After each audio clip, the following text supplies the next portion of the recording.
It is a headline most parents can't even imagine. A caregiver killing their own child or dependent because they can no longer care for them. But it's the reality for an adult care facility for people with profound disabilities in Georgia. And it happened twice in the past few years, and people who work there told Caitlin Ross they're trying to make sure it never happens again.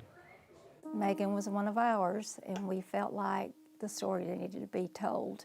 Megan Frix was 26 and a former client of the care facility for people with disabilities when she was killed by her father this winter before he took his own life. This can't be happening again. It cannot be happening again.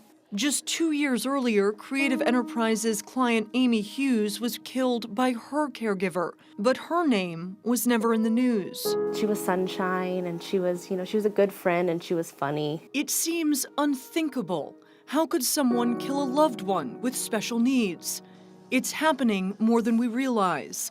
A report from the Rudderman Family Foundation found someone with a disability is killed once a week. I was just tired of it being sugar-coated, and I just felt like people needed to understand the reality of this is what these families go through. Liken it to walking around with a stick of dynamite. There's no break, there's no vacation. It's very isolating. Until you live it, it's really hard to explain. Places like Creative Services Forsyth offer support, but thousands of families in Georgia don't have access to that type of care. It's a chronic grief. It's a heartbreak daily. Tiffany Avenger-Williams wears a helmet in her home to protect herself from her son. Yeah, I love you. She says there's less she can do to protect her heart. Love you. I don't have a plan. There is no plan B. There is nothing. She says she understands the desperation parents feel when there's nowhere for their kids to go. Parents always say, I'm not supposed to outlive my kids.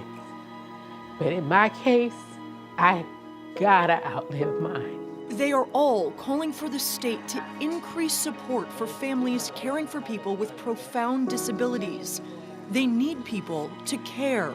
Truly, I was frustrated and I was heartbroken. And I just felt like, how many times does this have to happen before something changes? By the way, the people at Creative Enterprises set up a fundraiser to pay for Megan's funeral. They built a gazebo to honor Amy in their garden, and they say these women were loved and they should be remembered.